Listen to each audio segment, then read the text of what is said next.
Was a selfie with an old flame in Paris really worth sending to prove a point? How did one photo destroy my marriage, my friendships, and my daughter's bedtime routine? I believed testing my husband's jealousy made me clever, but the silence from his end carried a weight I never prepared for. My name is Thessaly, but everyone calls me Thessa, and I am 34 years old, and I work as a veterinary receptionist at a suburban animal clinic where I spend my days scheduling appointments and soothing nervous pet owners while quietly believing that I am the kind of woman who deserves a life far more exciting than the one she currently lives. I have been married for 5 years to Graham, who is 36 and works as a civil engineer at a mid-size infrastructure firm. And he is the kind of man who pays the mortgage 3 days early every single month, who sets his alarm for 6:15 a.m. without ever hitting snooze, and who tells me to have a wonderful time when I announce a trip to Paris the way another man might say, pass the salt. I am not saying Graham is a bad husband. I am saying that a husband who does not flinch when his wife flies across an ocean is a husband who has stopped noticing she exists. Before we dive in, if you want more stories like this, please like and subscribe. Your support helps me bring even more great stories for my favourite subscribers. Thank you for the support, my lovely boys, and now let's continue. The airport departure gate lounge smelled like jet fuel drifting through the ventilation ducts and overheated cinnamon rolls from the bakery kiosk across the concourse. And I sat in a moulded plastic chair near the charging station at 6:15 a.m. on a Thursday with my carry-on wedged between my knees while my best friend Britt scrolled through our Paris itinerary on her tablet beside me.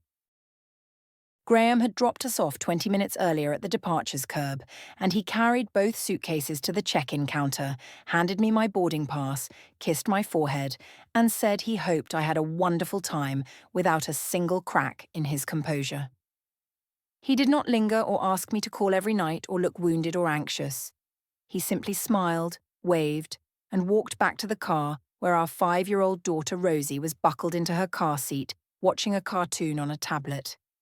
I watched him leave through the sliding glass doors, and what settled in my chest was not gratitude, but irritation.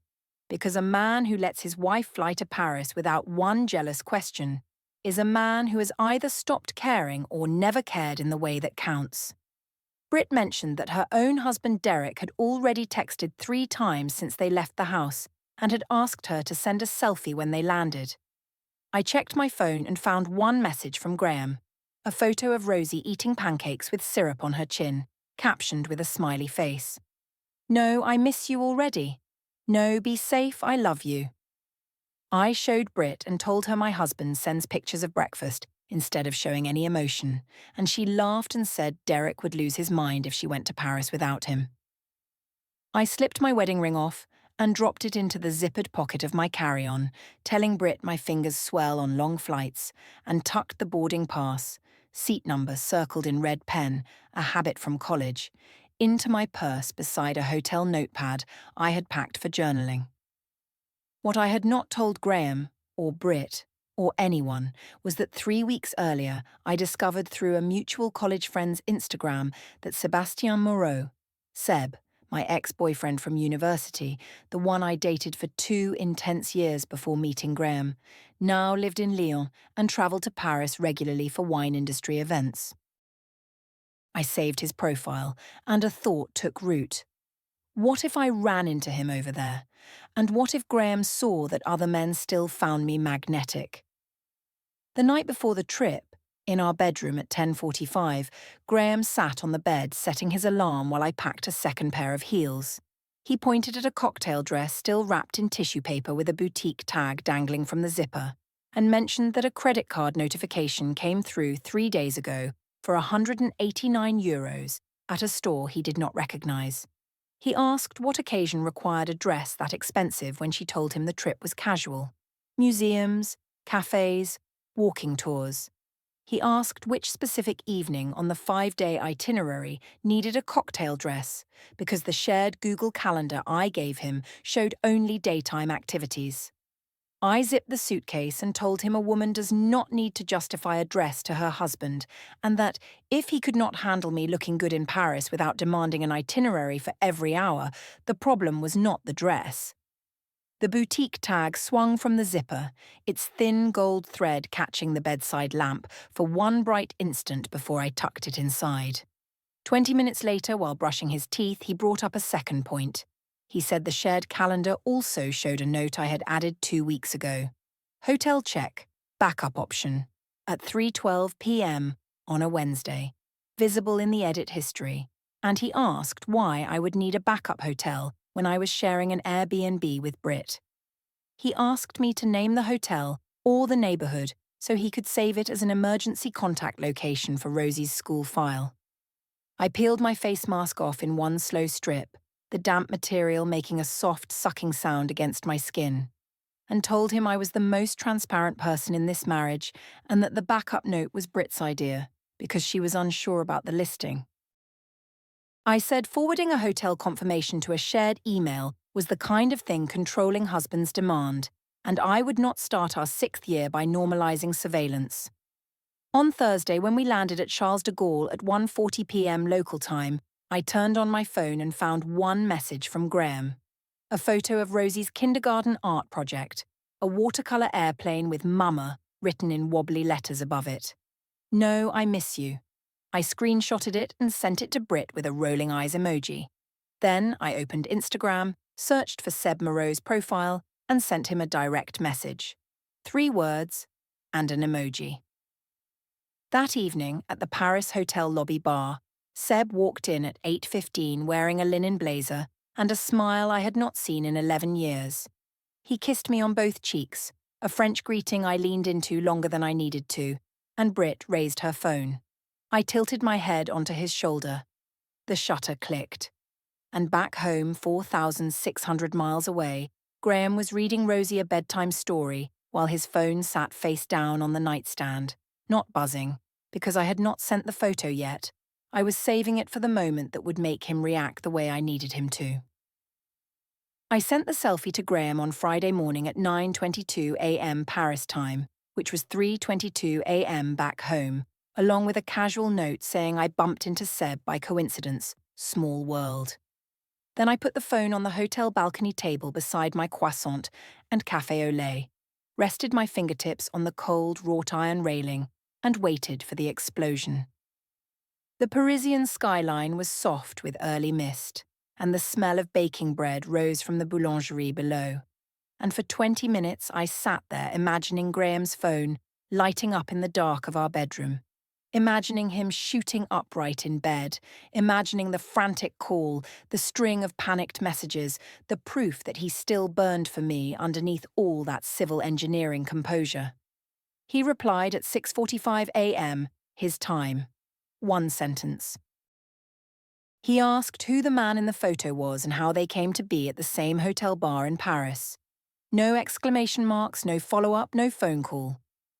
I read it at 10 o'clock, and the disappointment that spread through me was cold and flat, like stepping into a puddle that turns out to be deeper than your shoe.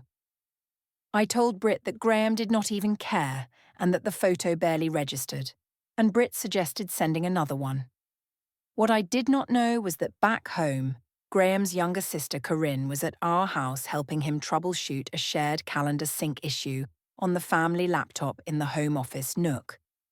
While the calendar synced, the family email inbox refreshed automatically, and a booking confirmation appeared from Hotel Saint-Lazare in the Marais district. Subject line in French, my full name in the reservation, one night, single queen room, for the same evening as the lobby bar selfie. The Airbnb Britt booked was in Montmartre, 30 minutes away in a completely different part of the city. Corinne read the confirmation twice, screenshotted it, and showed Graham in the kitchen where he was making Rosie's lunch. He looked at it for several seconds, placed a slice of bread on Rosie's plate, and said he did not know about that hotel. Corinne sent the screenshot to his personal email. Graham called me on Saturday morning, timed so I would be awake in Paris. He mentioned the hotel by name, Hotel Saint-Lazare, and said he had seen a confirmation email in the family inbox for a single room booked under my name, For the same night, I sent him a photo from a different hotel's lobby bar with a man he had never met. He asked why I needed a separate room when I already had the Airbnb with Brit, and whether I actually spent the night at the Saint-Lazare or went back to Montmartre. He asked me to confirm the checkout time on the booking, because the confirmation showed a late checkout at 1 in the afternoon. I laughed and said the Airbnb had a plumbing issue on the first night, and I grabbed a last-minute room and that the selfie was taken at the same hotel, and Seb and I had one drink, and I went to my room alone. I told him he was turning a plumbing emergency into a scandal. Through the phone, he heard the distant two-tone chime of a Parisian ambulance passing below my balcony, and neither of us said anything about it, but the silence that followed it carried weight. Then he read the booking date. The reservation was made 6 days before I left, the Saturday before the trip, at 2:47 p.m. from my personal email. He asked how a plumbing emergency I discovered upon arrival was solved by a hotel room I reserved almost a week in advance from our living room. He asked me to name the specific plumbing issue, toilet, shower, or sink, and whether Brit could confirm it, because he planned to text Brit himself. He offered to set the photo and the hotel aside entirely if I could give him one honest conversation face-to-face when I landed. Just the two of them at the kitchen table. No phones, no stories. I told him men always reduce a woman's vacation to suspicion that he was doing exactly what my mother warned me about, and that I was not going to call Brit to verify a plumbing problem like a defendant producing a witness. And I hung up. Then I posted a second close friend's story, a shot of my bare left hand holding a champagne glass against the Paris rooftop, no caption. The absent wedding ring was visible. Nadia, a mutual friend married to Graham's college buddy Owen, saw the story, screenshotted it, and showed Owen at their kitchen table. Owen texted Graham asking if everything was all right. After Graham's first quiet meeting on Monday, his calendar showed Birchwood Cafe 11 a.m. He stopped texting me about the trip entirely. He read rosy bedtime stories without mentioning me. He went to bed an hour earlier than usual. When I called Tuesday night from Paris, he answered with a polite, abbreviated tone, asked about the weather, told me Rosie learned a new song at school, and said goodnight without asking where I was or who I was with. I told myself his distance was proof he was emotionally lazy and incapable of caring the way a woman needs. Back at the veterinary clinic on Tuesday after returning Monday evening, I showed 3 co-workers the Paris selfie during my lunch break, framing it as a hilarious coincidence. Rosa, one of the vet techs, asked if Graham had seen the photo, and I said he barely reacted, and that I could probably bring Seb home for dinner, and Graham would just offer him a beer.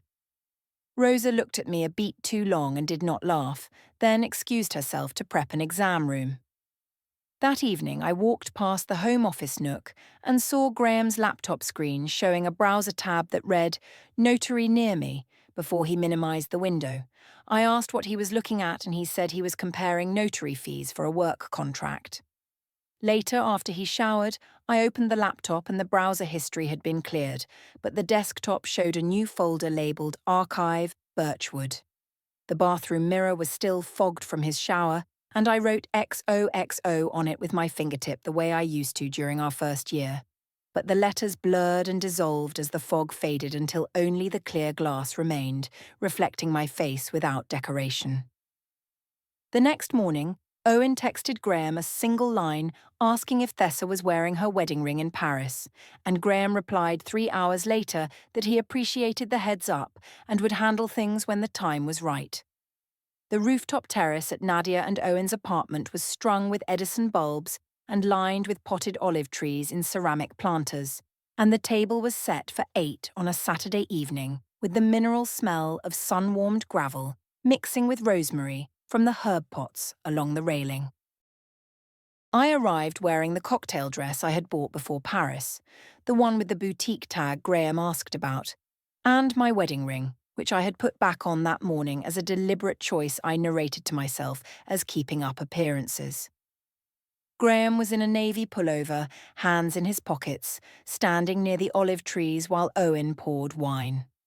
I walked past him toward Nadia without touching his arm, without a hello gesture, without any of the small married signals that tell a room these two people belong together.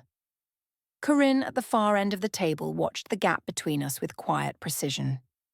When Nadia mentioned she and Owen were planning an anniversary trip to Barcelona, I leaned forward with my wine glass and said Paris had changed my perspective on everything. I described the spontaneity, the romance of a city that does not ask permission. And I mentioned running into Seb, calling him an old friend. I described the lobby bar and the wine he ordered, and the way he spoke French to the bartender without hesitating. Then someone asked how Graham felt about the reunion, and I laughed and said my husband's reaction was to ask about hotel confirmation emails at 4 in the morning and that his version of romance was forensic accounting. 2 people laughed uncomfortably. The rest went quiet. Graham set his fork down and looked at his wine glass without lifting it. For the toast, Nadia asked each couple to share a favourite memory from the past year. When my turn came, I stood, glass raised, and said my favourite memory was sitting in a Paris hotel lobby at midnight with a man who made me feel like I was worth crossing a city for, and that I wished my husband could take notes. I delivered it with timing I was proud of, taking a sip at the punchline. The silence that followed was not applause. It was 8 adults recalculating what they thought they knew about my marriage. Graham's hand lay flat on the table, fingers splayed, completely still. Corinne put her napkin down. Nadia's phone, propped against a candle for a time-lapse of the skyline, was recording, and its microphone captured every word. Owen reached for the breadbasket the way someone buys time before a necessary conversation. In the hallway near the elevator at 10:15, Graham asked me whether I had rehearsed those lines or whether they came to me in the moment, because either answer told him something important about how much thought I put into humiliating him in front of their friends. He referenced the exact phrase, "worth crossing a city for," and the forensic accounting comment, spoken 4 feet from where he sat. He asked me to name one single thing I said about him at that table tonight that was positive or kind, one thing a stranger would hear and think she loves her husband. He told me he would not attend another dinner where he served as the punchline for my Paris stories, and that bringing up Seb's name in front of their social circle again would be a clear statement about where I believed the marriage stood. He suggested we sit in the car for 10 minutes before driving home, and I explain what I actually want from this marriage, because if the answer is Seb, or someone like Seb, he would rather hear it now than decode it through dinner toasts. I rolled my eyes and told him everyone at the table laughed, that Nadia thought it was hilarious, and that the only person who could not take a joke was him, and that if he spent less time analysing my words and more time being the kind of husband a woman brags about, I would not need to make jokes in the first place.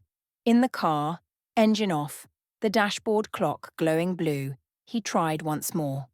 He mentioned that 2 couples left the dinner early, after the toast, that neither said goodbye to me, and that the Reinhardts looked at him with a kind of pity he had never received in his adult life.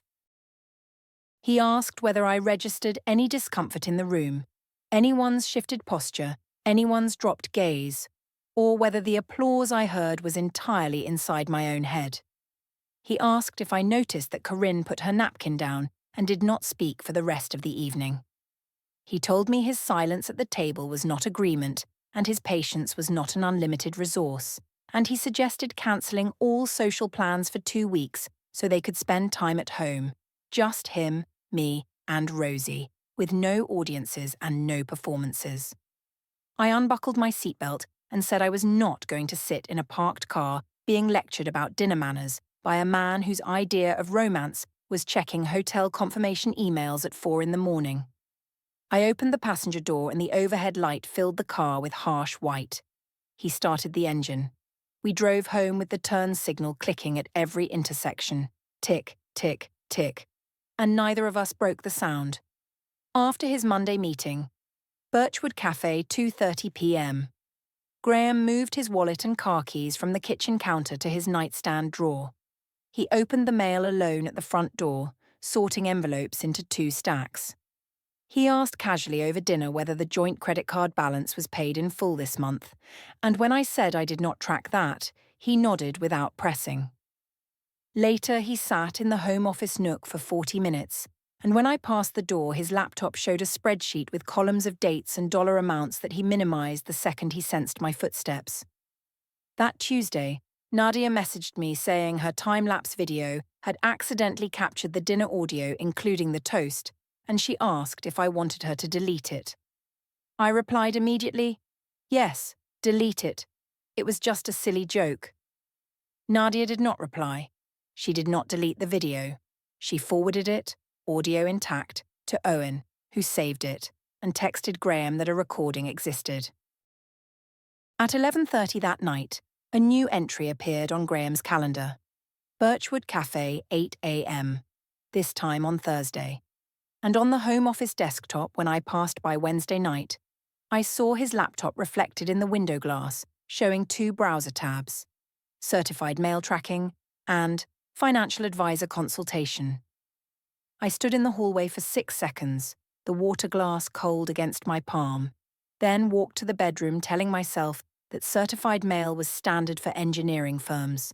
Margot's sunroom was walled with glass and filled with ferns and wicker chairs, and the tea set on the low table was the one she inherited from her mother, and the light coming through the fronds cast lace-patterned shadows on the tile floor where Rosie sat, building a tower with wooden blocks.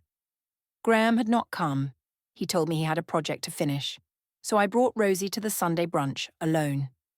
Corinne was already there helping Margot arrange scones on a tray, and the atmosphere felt warm and ordinary, which was exactly what I needed after the dinner party, because I planned to describe Paris in curated terms and steer the family back to my side. I poured tea and talked about the Eiffel Tower, the macarons, the Montmartre streets, and I did not mention Seb or the hotel or the Selfie. Then Rosie knocked her block tower over, and in the pause while she rebuilt it, she said, clearly and without hesitation, that Mommy told Auntie Brit on the phone that the Paris man made her feel like a queen, not a roommate. The teaspoon in Margot's hand stilled against the saucer, and the ceramic contact produced a single high note, a tuning fork ping that hung in the sunroom air. Corinne's eyes moved to me with the precision of someone who already held the evidence and was now watching the excuse take shape. I laughed and said Rosie was adorable and confused, mixing up a character from a French drama we watched together. Rosie looked up from her blocks and said with a child's unshakable confidence that Mommy was on the phone in the bedroom and Rosie was listening from the hallway because the door was open. Margot set her teacup on the table.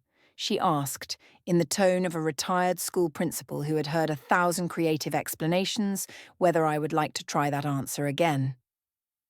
Graham's question reached me through Margot. He had texted his mother that morning and asked her to listen to my version of Paris and notice whether I mentioned Seb or the hotel. Margot said the specific phrase, a queen, not a roommate, and added that a 5-year-old does not invent metaphors. She repeats what she hears. She asked whether I had used the word roommate to describe Graham in any conversation with anyone in the past month, because that word does not come from a French TV show. She offered to sit with me alone after Corinne took Rosie to the garden and hear the full story from the beginning. No judgment, because mothers know when other mothers are carrying something heavy. My eyes glistened, fast and strategic, and I said, I could not believe Graham sent his mother to interrogate me during a peaceful brunch. I said the roommate comment was something I vented to Brit in a moment of frustration, not a statement of fact, and that every married woman talks to her friends that way. I dabbed my eyes and said Margot was choosing her son's paranoia over my pain. The fern shadows shifted across the tile as a cloud passed over the sun, and when the light returned, Margot's expression had not changed. It had simply become more permanent. On Monday evening, after Rosie went to sleep, I tried something different. I sat beside Graham on the living room sofa and said I wanted to be honest about Paris. I told him I did book the Hotel Saint-Lazare, not because of plumbing, but because Brit and I had an argument and I wanted space. I said I ran into Seb at the lobby bar by coincidence. We had one drink, and I sent the selfie because I missed his attention and wanted to see if he still cared. I said the roommate comment was venting, not a verdict, and that I was sorry for the dinner party toast. Graham listened without interrupting, drank from the water glass I had brought him, and asked one question. If the meeting with Seb was coincidence, why did I message him on Instagram before leaving for Paris? Because Corinne, during the calendar sync, also saw the DM notification when the browser refreshed, and the message was sent on Thursday departure day at 9:22 a.m. He said the partial truth I just offered still had a missing piece, and missing pieces in partial truths are the same as lies with better lighting. I said the DM was just a casual message, and I did not have to report every Instagram interaction to my husband. He nodded, said he appreciated me sitting down, and that my honesty tonight, while incomplete, told him something important, and walked to the Home Office nook without explaining what. I did not know that the controlled bargain, my admission of pre-trip contact with Seb and the pre-booked hotel, was exactly the chain he needed to link the booking email, the DM, the selfie, and the rooftop toast into a single narrative of premeditated deception.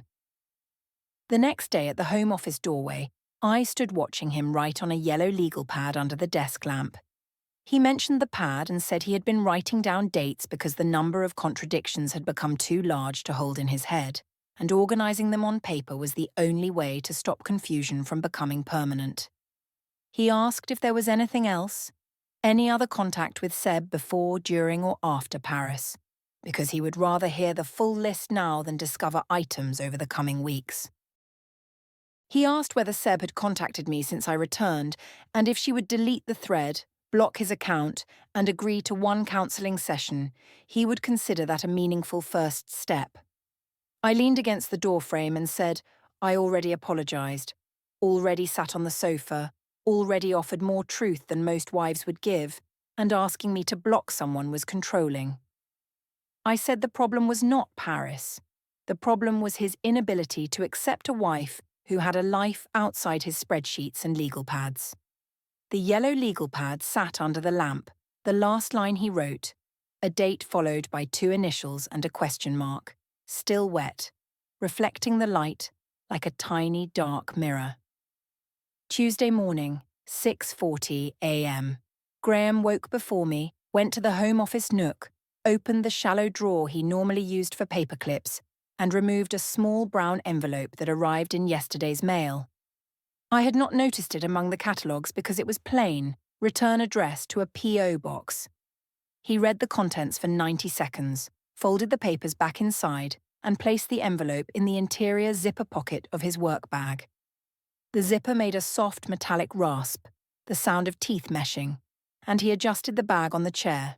He picked up his phone and renamed a contact, replacing the name with a single scale of justice emoji. Then he went to the kitchen and made Rosie's breakfast. When I came downstairs at 7:15, he was cutting strawberries and humming along to the radio, and I told myself his lighter mood proved the controlled bargain had worked. If you're really enjoying my stories, I'd truly appreciate a like and a subscription. Your support helps my channel grow and lets me bring you even more intense, interesting stories. And now, let's find out how our heroine's story ends. On Monday night at 9:30, the bedroom was quiet except for the hum of the refrigerator through the wall, and Graham sat on the edge of the bed in his work clothes with his tie loosened while I applied night cream at the vanity, and the mirror reflected both of us, his still posture, my circular motions across my cheekbone. He said he had seen the close friend's story I posted Saturday night from a wine bar, the one captioned unbothered with a wine emoji, at 11:10 p.m., 3 hours after I told him I was having an early night at Brits. He asked whether unbothered described my feelings about our marriage or about the consequences of my choices, because the geotag showed a location 12 minutes from the neighbourhood Seb listed as his base, and he wanted to know if the geography was a coincidence or a pattern. He said this was the last time he would raise this subject as a request, because every conversation since Paris had followed the same arc, and he was tired of watching the gap between what I said and what the evidence showed grow wider. He offered one final path: a single session with a marriage counsellor, 1 hour, neutral ground, no audience, and he said he had already researched 3 counsellors near our zip code and could book one for Wednesday if I said yes. I capped my night cream jar, its rose-hip scent spreading through the room, sweet and clinical, and told him a man who researches counsellors on a Monday night has already decided the marriage is broken, and I was not going to validate his narrative by sitting in a stranger's office defending a selfie. Tuesday evening, I went to Britt's condo. The living room had a gallery wall of framed travel photos, and the Bluetooth speaker played low R&B while I sat on the sectional sofa with my shoes off and a wine glass in my hand and told Britt, Jolene from my yoga studio, and Rosa from the clinic my version of the past month. I said Graham had become obsessive since Paris, tracking my location, reading my emails, interrogating me about hotel bookings, sending his mother and sister to ambush me at brunch. I said he demanded I delete contacts and attend counselling like punishment. I did not mention the pre-trip DM, the pre-booked hotel, the dinner party toast, Rosie's comment about the Paris man, or the bare ring finger story. Britt nodded through the whole thing. Jolene said I deserved better. Rosa asked one quiet question: whether Graham had ever raised his voice, threatened me, or done anything I would call unsafe. I said no, but his silence was worse than yelling because you can hear yelling, and silence is a weapon you cannot fight. Rosa nodded slowly and said nothing more, but after I went to the bathroom she texted her husband, who coached soccer with Owen, and said the version I was sharing did not match what Owen had described the previous week. That message reached Owen, who forwarded the gist to Graham. He read it at 10:15 p.m. and created a new calendar entry: Birchwood Cafe, 7:45 a.m. for Friday. Wednesday afternoon, my mother Helen stood in the supermarket checkout line holding a bag of oranges when the neighbour Dee approached and mentioned that Paris photo your daughter posted.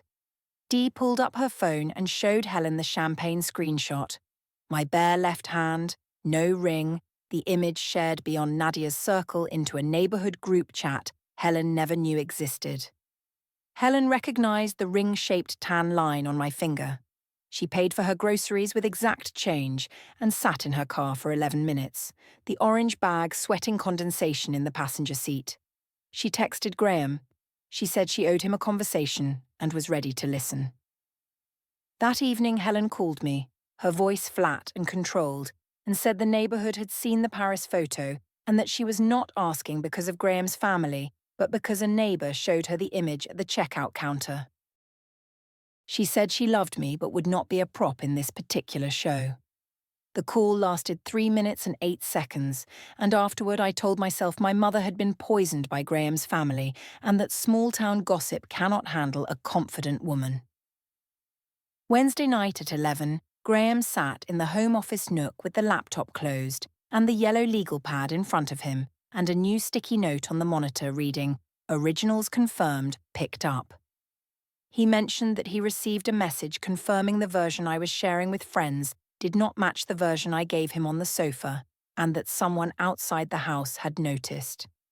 He asked me, one more time, to tell him the complete truth from Paris to tonight, because the window for this conversation was closing, and the next one would not be between the two of them. He asked if I had spoken to Seb since returning, because a voicemail Margot's landline accidentally recorded. I had dialed Margot's house phone by mistake before reaching Britt, and the answering machine captured 7 seconds of me saying I could not stop thinking about the Paris man, was forwarded to Graham yesterday. He said the answer I gave in the next 60 seconds would determine everything that followed. He did not offer a compromise. He said he had tried words, privately and calmly, and words had not been enough, and that he would handle the situation through the appropriate channels. I told him he had spent a month building a prosecution instead of a marriage, that men always turn a woman's confidence into a crime, and that I refused to answer questions designed to make me confess something I did not believe was wrong. I walked to the bedroom and closed the door. Graham sat in the chair for a full minute, then opened his work bag, removed the brown envelope, and placed it in the centre of the desk. He wrote one word on a fresh sticky note, Friday, and pressed it to the envelope's face. He turned off the lamp, and the room went dark except for the faint blue glow of the router in the corner, its indicator light pulsing at a steady mechanical interval. After Friday's meeting, Birchwood Cafe, 7:45 a.m. He returned at 9:30 wearing khakis and a button-down, carrying a new padded envelope. He reviewed its contents for 4 minutes, placed it beside the brown envelope on the desk, and aligned both envelopes with their edges touching. He removed his wedding suit from the closet, dry-cleaned and pressed, and hung it on the back of the office door. I asked why the suit was out. He said he had an event on Monday, a formal appointment, and that he would be gone for most of the morning. I asked if I should come. He said no, this one was just for him, and his voice was polite and warm, and entirely without the negotiation energy that had shaped every conversation since Paris. Saturday morning I found a note on the kitchen counter in his handwriting. Brit's return flight from her weekend trip landed Monday at 11:40 a.m. at Terminal C, and he had arranged for me to pick her up because he would be unavailable Monday morning. Rosie would be at Margot's for the day, already arranged. The note was signed with his first initial, G, and nothing else. I made coffee in a single mug. His mug stayed in the cabinet, and the kitchen with its one cup and its Saturday silence had a quality between stillness and subtraction, as if the room had been quietly edited, and I was the only one who had not read the new draft. Monday at 11:15 a.m., the airport arrivals hall smelled like floor polish and recycled ventilation, and I stood near the bench row closest to the Starbucks kiosk, holding a paper chai latte and watching the flight board show Brit's plane as it landed, baggage at Carousel 4. A man in a navy polo and grey slacks walked toward me carrying a padded envelope and a clipboard, asked if I was Thessaly, and when I said yes, expecting an airport survey, he handed me the envelope and said I was being served with a formal petition for divorce filed by Graham James, including an emergency motion for financial separation of all joint accounts and credit lines effective immediately, a freeze on joint credit pending asset evaluation, a proposed interim custody schedule designating Graham as primary residential parent during the evaluation period, and a request for forensic accounting of all joint expenditures for the 90 days preceding the filing, with specific reference to international hotel bookings, restaurant charges and transportation costs incurred during the Paris trip. Through the sliding doors, I saw the Monday traffic cycling through the pickup lane, taxis, shuttles, strangers. And Graham was not here. The petition was 14 pages with a county clerk's stamp, and the exhibits included the hotel booking confirmation with its pre-trip reservation date, the geotagged selfie, the Instagram DM timestamp, the close friends story screenshots provided by Nadia and confirmed by Owen, the transcribed toast audio from Nadia's time-lapse video, the 7-second voicemail fragment from Margot's answering machine, the joint credit card trail, Corinne's signed statement, and a timeline cross-referencing 12 contradictions between my verbal accounts and the physical evidence. I called Brit, who said she needed to get her luggage and would call later. I called Rosa, who said gently that I needed